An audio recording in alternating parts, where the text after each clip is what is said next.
નમસ્કાર, વાર્તા રે વાર્તા ચેનલમાં નિશાબેન ગોસ્વામી આપ સર્વનું સ્વાગત કરે છે.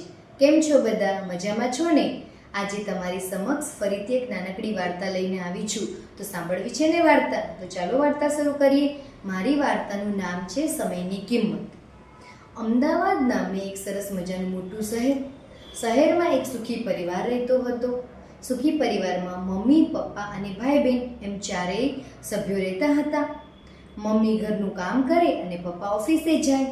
જ્યારે ભાઈ અને બહેન સાથે રમતા, નિશાળે સાથે જતા અને બધી જે ઇતર પ્રવૃત્તિ હોય એ બંને ભાઈ બહેન સાથે કરતા.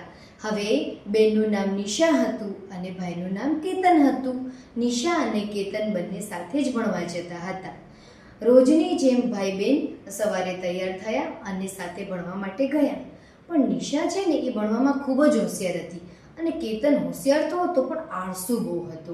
તેને કામ કરવાની એટલી આળસ આવે કે કોઈ પણ કામ કરવું હોય તો કે આજે નહીં કાલે કરીશ, આજે નહીં કાલે કરીશ એમ કાલ પર છોડી દેતો હતો. હવે એકવાર બંને ભાઈ બહેન સવારે વહેલા ઉઠી નાહી ધોઈ અને મમ્મીએ જે તૈયાર કરેલો નાસ્તો કરી અને પછી શાળા તરફ ગયા. શાળાએ ત્યાં મેડમે એક પ્રોજેક્ટ આપ્યો. હવે નિશા તો એટલી એક્ટિવ અને ચિંતા એટલી કરતી કે વાત જ ના પૂછો. તેણે તો તરત જ જેવો ટીચરે પ્રોજેક્ટ આપ્યો એવો પ્રોજેક્ટ બનાવવા માંડી અને કેતનને કહ્યું તો કેતન કે હાજી તો વાર છે, હમણાં તો હું પ્રોજેક્ટ નહીં કરું, હજી તો અઠવાડિયાની વાર છે, તો હમણાંથી કોણ મગજમારી કરે. પછી રિસેસનો ટાઈમ થયો તો લંચ બોક્સ લઈ અને કેતન તો ટહેલતો બહાર ગયો.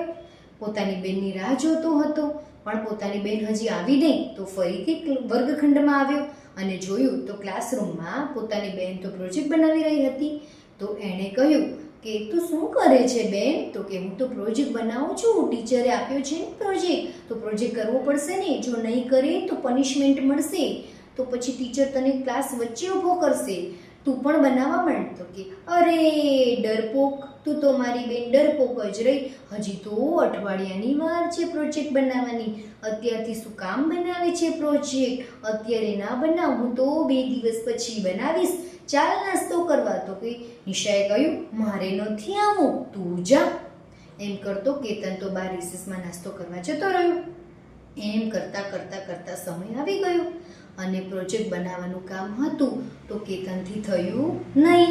પછી ક્લાસમાં વર્ગખંડમાં કેતનને ઊભો કર્યો અને મેડમે બધા વચ્ચે કહ્યું કે કેમ તે પ્રોજેક્ટ નથી બનાવ્યો?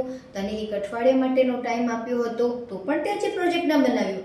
એમ કરી અને કેતને કહ્યું મેડમ આ વખતે જવા દો, નેક્સ્ટ ટાઈમ હું જ પહેલો પ્રોજેક્ટ બનાવીશ. આમ દરેક કામમાં કેતન આળસ કરતો. પછી એક વખત નિશા અને કેતન બંને ઘરે વાંચતા હતા. પછી કેતનને તો રમવા જવું હતું તો એણે કહ્યું નિશા હું તો રમવા જાઉં છું, તારે આવવું છે?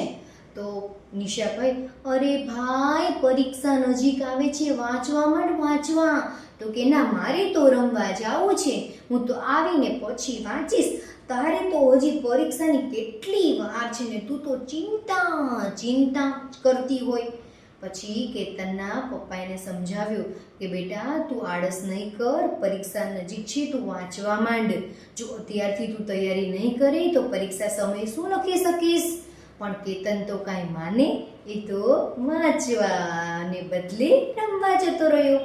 પછી નિશાએ કહ્યું ભાઈ તું ના જા પરીક્ષા છે. તો કે હું તો બધું જ કરી લઈશ, તું જોજે હું આજે રાત્રે જાગીને બધું ફટાફટ કરી લઈશ.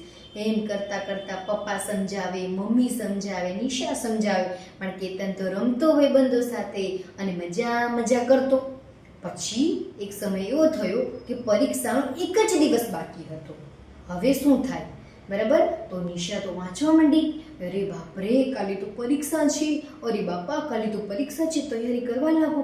અને આ બાજુ કેતન તો બેટ લઈને રમવા જતો હતો. તો નિશાએ બૂમ પાડી એ ભાઈ તું ક્યાં જાય છે રમવા? તો કે હું તો રમવા જાઉં છું બહાર ભાઈબંધો સાથે, હજી તો પરીક્ષાની વાર છે તો હું પછી તૈયારી કરીશ. તો નિશા કે પરીક્ષાની વાર છે? કાલે પેપર છે, હવે દિવસ એક જ આપણી પાસે રહ્યો છે.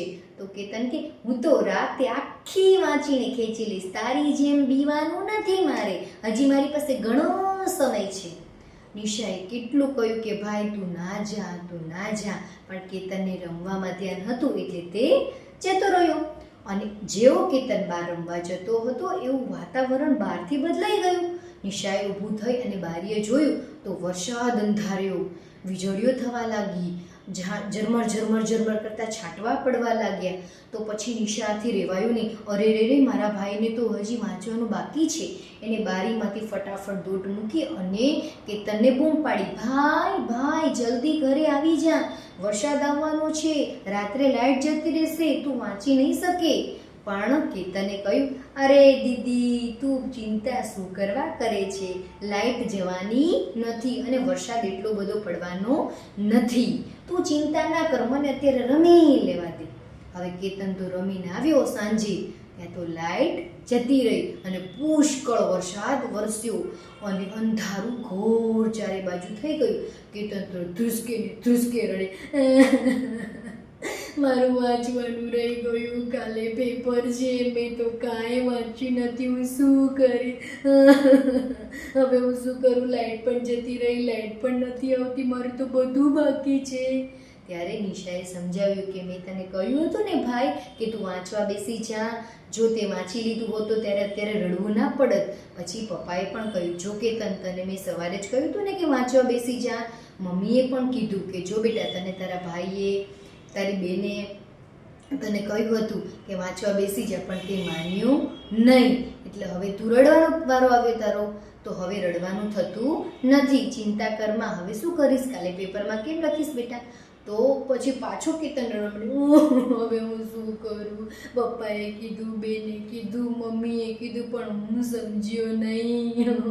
પછી નિશાને તો એના ભાઈ પ્રત્યે અપાર લાગણી હતી. તો નિશાએ કહ્યું, ભાઈ તું રડીશ નહીં, આવતો રે મારી પાસે, મેં બધું જ વાંચી લીધું છે, હું તને બોલતી જાઉં છું અને સમજાવતી જાઉં છું, તો તું યાદ રાખી લેજે, પણ ફરી આવી ભૂલ કરતો નહીં, જ્યારે પણ સમય આવે ત્યારે તારે વાંચી લેવાનું. તો કેતન કે હવે હું ક્યારેય ભૂલ નહીં કરું, હું વાંચવા જ બેસી જઈશ, હવે કાલ પર ક્યારેય નહીં છોડું, હવે હું રોજનું હોમવર્ક અને બધું જ વાંચી લઈશ.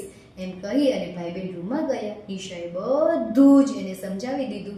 પછી બીજા દિવસે સવારે વહેલા ઉઠી તૈયાર થઈ અને ભાઈ બહેન પરીક્ષા આપવા ગયા અને ભાઈનું પેપર પણ સારું ગયું. ત્યારથી કેતને ગાંઠ વાળી કે હવે હું અને મારી બહેન સાથે વાંચીશું અને સમયનો સદુપયોગ કરીશું.